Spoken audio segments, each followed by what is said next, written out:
por varios jueves ya hemos estudiado el libro de los Hechos, hemos estado exponiendo la palabra cronológicamente desde el primer capítulo. Hoy vamos a estar en el capítulo 17 y los primeros versículos del 18.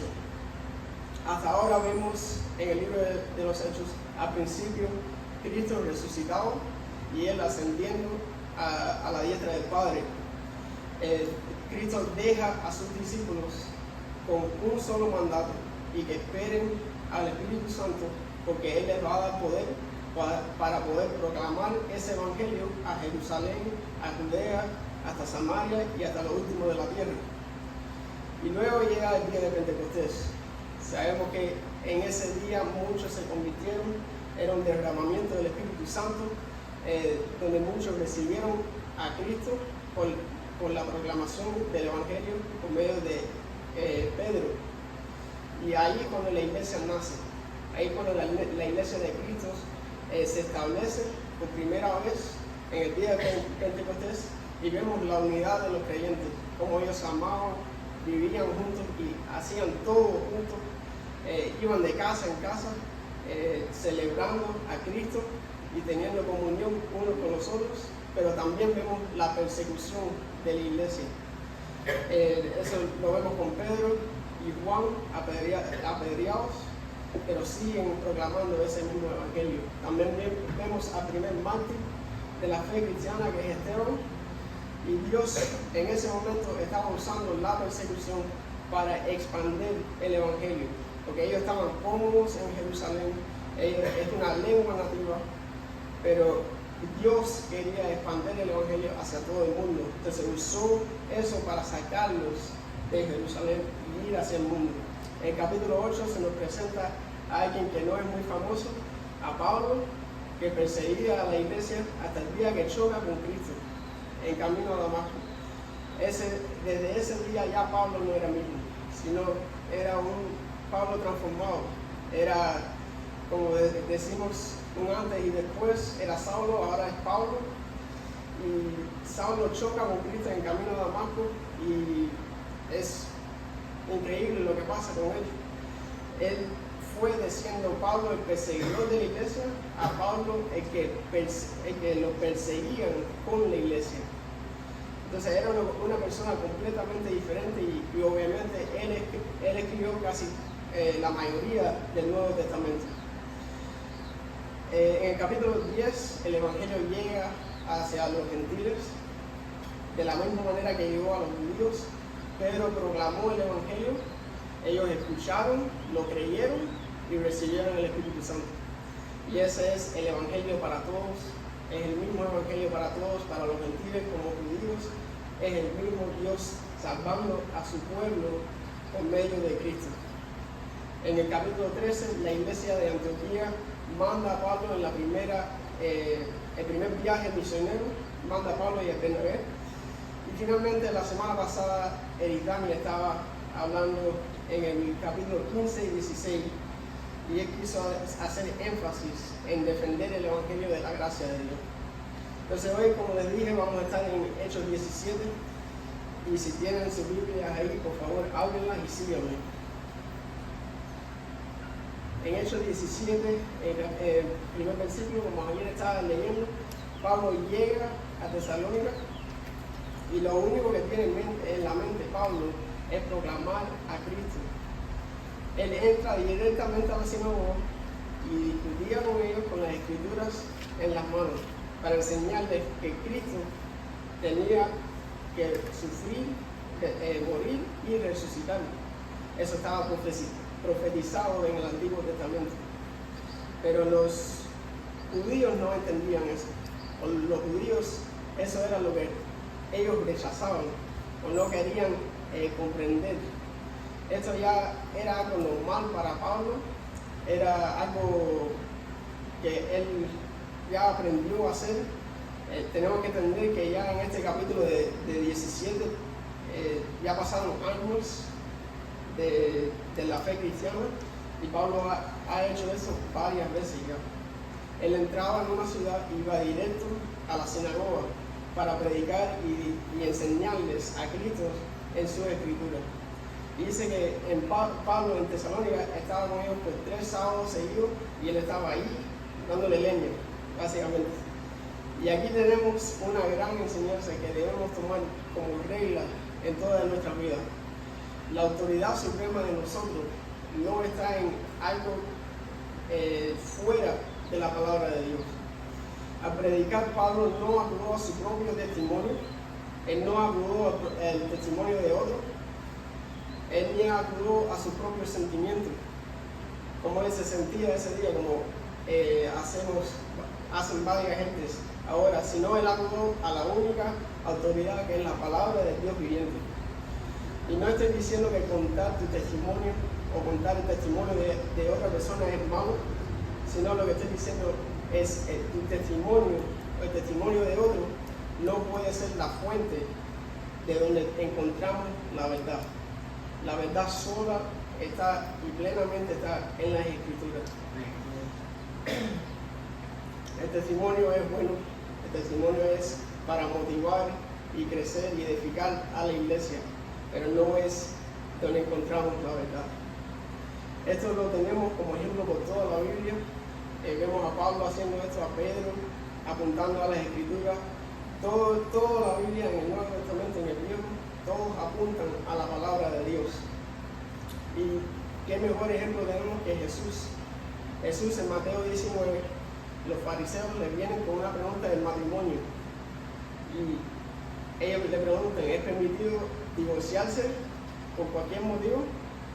Y Jesús le responde con esta frase: no han leído, replicó Jesús, que en el principio el Creador los hizo hombre y mujer, y dijo, por eso dejará el hombre a su padre y a su madre y se unirá a su esposa, y los dos llegarán a ser un solo cuerpo. Así que ya no son dos, sino uno solo. Por tanto, lo que Dios ha unido, que no lo separe el hombre. Jesús lo único que hizo fue, le viene con una pregunta y él les dijo, ¿ustedes no han leído? Él sabía que ellos eran maestros de la ley, él sabía que ellos estudiaban la palabra de Dios. Ellos vienen con una pregunta y él simplemente dice, mira lo que Dios ya ha dicho. Porque la palabra de Dios, como he dicho, es la fuente de toda verdad. Y así lo debemos hacer nosotros. Cuando el mundo venga con sus opiniones, cuando el mundo venga con sus preocupaciones o sus pensamientos en contra de Dios, simplemente ir hacia las Escrituras, aferrarse a las Escrituras, creerle a Dios y pelear la buena batalla. Y es lo mismo que estaba haciendo Pablo en la sinagoga. Él acudía a las Escrituras. Él decía, miren las Escrituras, que ahí van a encontrar la verdad. Miren a las Escrituras y ahí van a ver que Cristo es Jesús. Y el argumento de Tesalónica era sobre si Cristo, el que estaba profetizado, iba a sufrir, iba a morir y iba a resucitar. Los judíos creían mucho en el Antiguo Testamento y en la palabra de Dios, y al señalarle todas las Escrituras esas, y Pablo enseñarles que eso estaba apuntando a Cristo, algunos se zafaron, como vemos, pero otros obviamente no les gustó esto.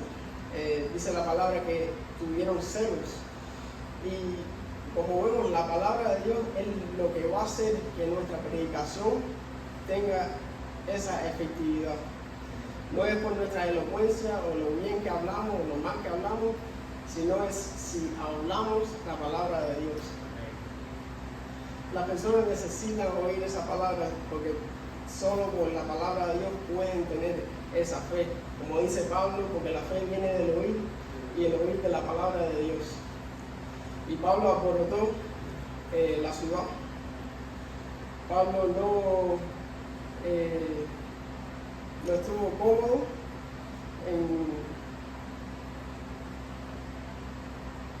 en esa ciudad. Él estaba siendo atacado en ese momento. Lo querían botar de la ciudad, pero él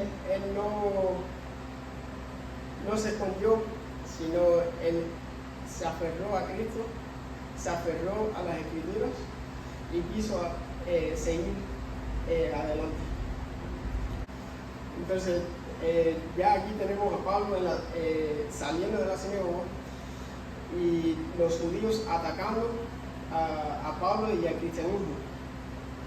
Ellos no encontraron a Pablo, sino encontraron al que estaba cuidando a Pablo, o el que recibió a Pablo en su casa, que se llamaba Jason. Y Jason era un cristiano, el dueño de esa casa, y acusaron a Jason y a todos los cristianos que no estaban llamando a César el rey, sino estaban llamando a Jesús el rey. Y esto yo lo veo interesante porque obviamente los cristianos no solo tenían a un rey, y ese rey era Jesús. Ellos temían a Roma por la razón que ellos tenían tanto poder en ese tiempo, que lo único que podían hacer era acudir a César. Entonces los cristianos solo reconocían a uno como rey, y ese era Jesús. Y vemos en el capítulo 4, para hacer un pequeño paréntesis, que Pedro dice en el versículo 11: y en ningún otro hay salvación, porque no hay otro nombre bajo el cielo dado a los hombres en que podamos ser salvos. Y sabían que esta frase, eso no se le ocurrió a Pedro en ese momento como algo poderoso para decir, sino Pedro usó esa frase, que era una frase romana que usaban para acudir a César.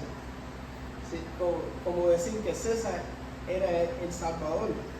Y Pedro dice, no, el Salvador no es César, el Salvador es Jesús. Sí. Y es algo bien interesante que Pedro coge las cosas de la cultura de ese tiempo y lo pone para hacer un puente entre las personas. Y cuando ya botan a Pablo de la sinagoga en Tesalónica, llegan a Berea. Y en Berea hacen lo mismo, Pablo hace lo mismo, Pablo y Silas hacen lo mismo que hicieron en Tesalónica. Entran a la sinagoga para predicar a Cristo, y vemos que al contraste con la ciudad de Tesalónica, ellos reciben la palabra y eran bien nobles a recibirla. Y aquí vemos la comparación de dos personas o dos corazones diferentes al explicar el Evangelio. Eran dos grupos de personas que tenían la misma creencia, pero tenían los corazones, uno lo tenía endurecido y el otro lo tenía noble. Con un grupo escucharon el Evangelio, pero discutían con él, aunque algunos creyeron, todavía lo querían votar. Y con el otro grupo escucharon el mensaje de Pablo, y ellos abrieron las escrituras para confirmar si el mensaje que Pablo decía era la verdad. Y hermano, esto es algo que cuando salimos a predicar nos encontramos con cada persona que a veces es increíble hasta contarlo. Algunos tienen el corazón duro y no quieren escuchar, otros con el corazón duro escuchan pero discuten contigo, otros con el corazón noble te escuchan y reciben el Evangelio para la gloria de Dios. Aunque algunos en Tesalónica creyeron, la mayoría de ellos estaban prefiriendo quedarse en su pecado en vez de ir a Dios. Los de Berea hicieron exactamente lo opuesto, hicieron lo que tenían que hacer, que era escudriñar las escrituras para confirmar si el mensaje de Pablo era de Dios o no era de Dios. Ellos querían confirmar que lo que decía Pablo no contradice la palabra de Dios. Y Pablo seguro que no se lo esperaba que pasara así. Pablo seguro que estaba esperando la persecución, o ser encarcelado, o ser apedreado. Él seguro que cuando vio esto se regocijó, y seguro que en su mente dijo, se me hizo fácil trabajo. Pero Pablo sabía que si las personas realmente escudriñaban las escrituras, eso iba a resultar que ellos iban a descubrir que el mensaje del Evangelio era la verdad. Y así mismo sucedió. Como vemos, muchos se convirtieron en el Evangelio ese día. Y vemos como este proverbio dice, vemos la verdad en esto, que dice, Dios resiste a los soberbios y da gracia a los humildes. En Tesalónica ellos resistieron a la palabra, ellos tenían un orgullo de su religión y Dios no le dio gracia, aunque algunos se convirtieron. Pero en Berea, en la ciudad de Berea, se humilló ante Dios y Dios no miente, Él sí le dio gracia en ese momento. Y luego la gente de Tesalónica van hasta Berea, y Berea a Tesalónica hay más o menos 45 millas. Entonces ellos escucharon que Pablo y Silas estaban en Berea y dijeron, no, este lo tenemos que botar de aquí, que ni esté cerca de nosotros. Y fueron hasta Berea para botar a Pablo y a Silas de ahí. Aunque Silas y Timoteo se quedaron, Pablo se fue hacia Atenas. Y aquí tenemos en el versículo 16 al 34. Pablo en Atenas estaba esperando a Timoteo y a Silas para empezar a ministrar ahí. Pero dice el 16 que cuando él vio toda la idolatría, fue provocado a empezar a ministrar inmediatamente. Entonces, ¿se imaginan la cantidad de idolatría que había ahí? ¿Se imaginan el pecado que había ahí, que Pablo no podía ni descansar un poco? Él tenía que inmediatamente ir a predicar. Y me imagino que Pablo en ese momento, al ver toda la idolatría, se sintió tristeza, sintió el odio sobre el pecado, hasta deprimido, y puede ser hasta compasión hacia los demás. Y dice que el versículo 16, que la ciudad estaba entregada a la idolatría. En otras palabras, ellos estaban dominados por los ídolos, o inundados por ídolos. Y Pablo otra vez entra inmediatamente a las sinagogas y discutía cada día con los judíos y algunos filósofos. Y estos filósofos, dice la palabra en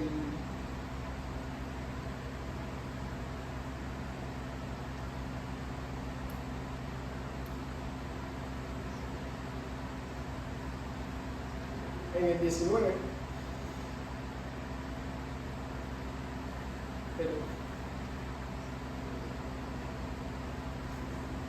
estos filósofos eran epicureos y estoicos.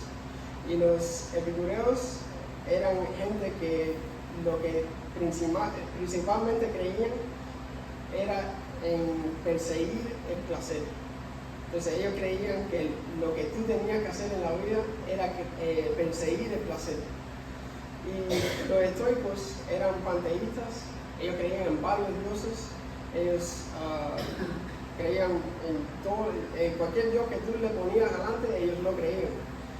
Y también podían ser que creyeron que todo era Dios, todo lo material y lo físico es Dios. Y Pablo en el versículo 22 empieza a su prédica. Después que él habla con los filósofos y los judíos, ellos lo invitan a predicar en la colina de Marte, que es el Areópago. En el versículo 22 empieza su prédica y quiero enfocar algo bien importante en la predicación de Pablo. Pablo aquí, en contraste con los judíos, empieza no con la palabra de Dios, o no con las escrituras, sino que él empieza exponiendo sus religiones y su idolatría. Y esto es bien importante porque Pablo entiende que al predicar a la gente de Atenas, él necesita hablarles de una manera que ellos le van a entender. Ellos no le van a hablar sobre la Pascua si ellos no saben lo que es la Pascua. A los judíos, él abría las escrituras y apuntaba a Cristo en sus escrituras. Pero en vez Pablo quiere empezar con referencias a las religiones de su ciudad. Y fíjate la cantidad de idolatría que había en la ciudad, que ellos tenían un altar que decía al Dios no conocido. Es decir, a cualquier Dios que está ahí, a eso lo adoramos. Y increíble ver algo así, pero me imagino que también ellos lo tenían, que para, por si acaso, si hay un Dios que no tenemos un altar aquí, para eso lo tenemos. Pero Pablo usa esto como la vía para predicar al único verdadero Dios. Como ellos obviamente no conocían a Dios, ellos no conocían al Dios que creó al mundo y todas las cosas, Pablo tiene que exponer a Dios o hacerlo real para ellos. Y Pablo empieza diciendo, Él es el creador del cielo, Él es el creador de la tierra y todo dentro de la tierra, que Dios no habita en templos hechos por humanos, porque nada puede contener su grandeza, y que este Dios creó a toda la humanidad. La humanidad debe rendirle cuentas a Dios, y esa misma humanidad debe de buscar a Dios. Y Pablo ahora cita a dos poetas griegos, y esto lo hace para que ellos entiendan con más profundidad la prédica que él está haciendo. Estos poetas no son inspirados, no tienen la palabra de Dios, simplemente habían dicho algo que dice alguna verdad bíblica. Entonces, diciendo todo esto, Pablo hace un llamado hacia el arrepentimiento. Y eso lo dice para que se vuelvan a ese Dios no conocido que ahora se le ha conocido a ellos por medio de Cristo. En la prédica Pablo subraya 4 temas. En el 24 28 él subraya quién es Dios. En el versículo 29 subraya quiénes somos nosotros. En el 30 subraya nuestra responsabilidad ante Dios. Y en el 31 que tendremos que rendirle cuentas si lo deshonramos. Y nosotros tenemos que entender que la audiencia que tenemos no siempre es la misma. Nosotros no hablamos con la misma persona todos los días. Nuestra audiencia cuando predicamos el Evangelio cambia cada vez que predicamos. Y como Pablo creó un puente, una vía para que ellos puedan entender su prédica, nosotros también tenemos que entender a nuestra cultura aquí en Miami y crear vías para que las personas en nuestra cultura puedan entender el Evangelio con claridad. El puente que hacemos siempre tiene que ser con algo revelante a ellos, algo que les llame la atención a ellos o algo relevante en su sociedad, y siempre tiene que confrontar su rechazo o su pecado contra Dios. Con los judíos Pablo fue a las Escrituras y simplemente estaba apuntando a Cristo. Los judíos, para los judíos el puente eran las Escrituras, pero su pecado, o lo que ellos rechazaban, era Cristo, que murió y resucitó. Con los filósofos de Atenas, el puente era el altar, eran los poetas, y el pecado de ellos obviamente era la idolatría.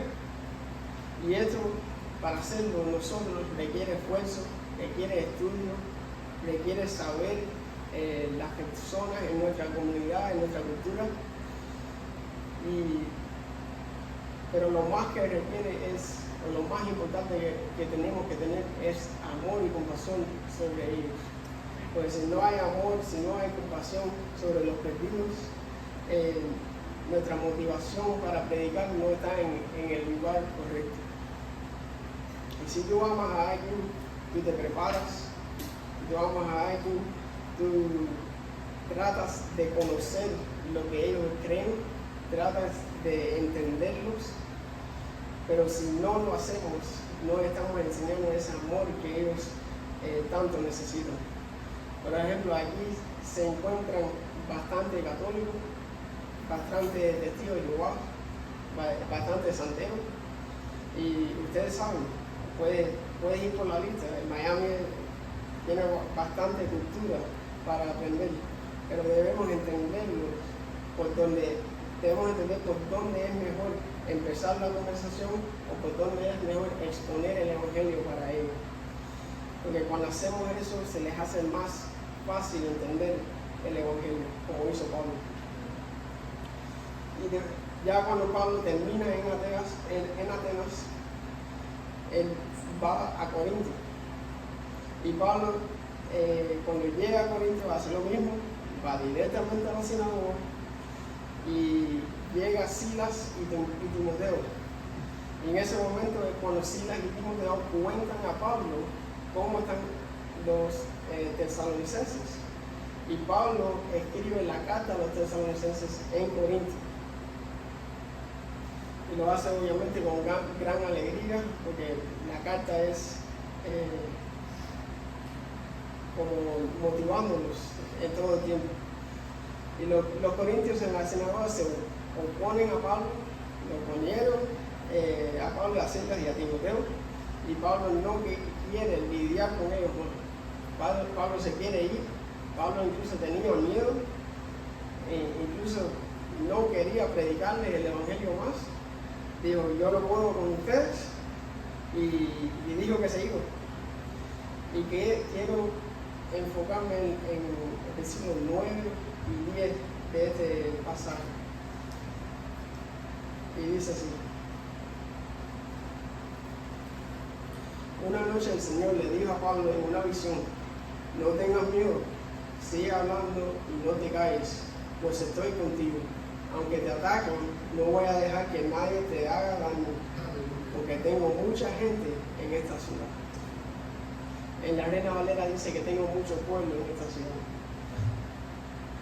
Y Pablo, después de tanta oposición, Pablo después de básicamente ser atacado en Tesalónica, ser atacado después otra vez por los tesalonicenses en Berea, después de ser burlado en Atenas, después de todo esto, llega a Corinto, recibe tanta oposición que ya no puede más y se quiere ir, pero Dios tiene otro plan. Dios tiene otro propósito en Pablo estar en la ciudad de Corinto. Dios manda a Pablo que se quede y que él iba a proveerle a Pablo su seguridad, porque en verdad Pablo en ese momento tenía miedo de los corintios. Y esto lo hace Dios porque Dios tenía a algunos de su pueblo allí en Corinto. Dios tenía algún plan para salvar a esas personas en Corinto. Y esto cuando vemos la soberanía de Dios, que es más grande de nuestro entendimiento, que cuando nosotros estamos como enemigos del mundo, como estaba Pablo en ese momento. Pablo no tuvo esperanza. Pablo no vio a la gente de Corinto como iban a recibir el evangelio, sino ellos lo atacaban y se burlaban de él, y Pablo se quería ir. Pero Dios dice que él tiene pueblo ahí. Y hermanos, nosotros aquí y en donde quiera que estemos, tenemos que entender algo, que Dios tiene pueblo aquí en Miami. Dios tiene a personas ahí en el mundo que no lo conocen, que está la iglesia aquí para revelarlo. Y si no lo hacemos nosotros, como dice Pablo, ¿quién lo va a hacer? Nosotros no nos podemos callar, porque se burlen y hagan lo que hagan, no callemos, porque Dios se glorificará en la salvación de su pueblo. Y eso es para aquí, para ahora, en este tiempo, no es solo para Pablo y Pedro y todos los apóstoles, sino Dios ha llamado a su iglesia para ser santa aquí y ahora. Y es el deber para todo creyente, no para algunos, no para Pablo y los apóstoles nada más, y no es solo para los predicadores y los pastores, para anunciar a Cristo, sino para todo creyente. Cristo manda a testificar de Él mismo. Y el mundo y el enemigo quieren que estés callado, quieren que estés en tu casa relajado, que cumplas el sueño americano. Pero Dios nos llama a cada hijo a algo más allá. Él nos llama a una vida contraria al mundo, nos llama a una vida santa que le agrada a Él, Él nos llama a estar en este mundo para glorificar su nombre. Y si no lo estamos haciendo, hermanos, estamos en grande desobediencia. Nosotros tenemos y estamos llamados a vivir una vida agradecido a Cristo por todo lo que ha hecho, por transformar nuestras vidas y ir y hacer discípulos en obediencia a lo que Él ya ha hecho. Y Él llama a cada hijo a ser discípulos para su reino. Y entiende esto, que Dios nos manda porque va a ser efectiva la predicación. Él no nos manda diciendo van a fallar. Él nos manda diciendo van a ganar gente para Cristo. Aleluya. Y nuestra proclamación nunca va a ser en vano, porque como dice Jesús, recibirán poder por medio del Espíritu Santo, y el Espíritu Santo es el que va a obrar en las personas para su gloria. Entonces, 3 cosas para aplicar en este mensaje es que uno, necesitamos aferrarnos a las Escrituras como la única y suficiente fuente de toda verdad. 2, necesitamos profundizar y entender nuestra cultura para que la sociedad en que estamos entienda más profundo el Evangelio. Y 3, confiar que Dios tiene un pueblo en esta ciudad y Dios lo va a traer a Él por medio de nuestra predicación. La iglesia existe principalmente para adorar a Dios, pero está llamada a obedecerlo también. Si nosotros decimos que amamos a Cristo y no lo obedecemos, nos llamamos a nosotros mismos o nos estamos mintiendo a nosotros mismos. Y cuando la iglesia confía en Dios, ora sin cesar, ora creyéndole a Dios y proclama el Evangelio, créeme que Dios hará grandes cosas en nosotros. Vamos a orar.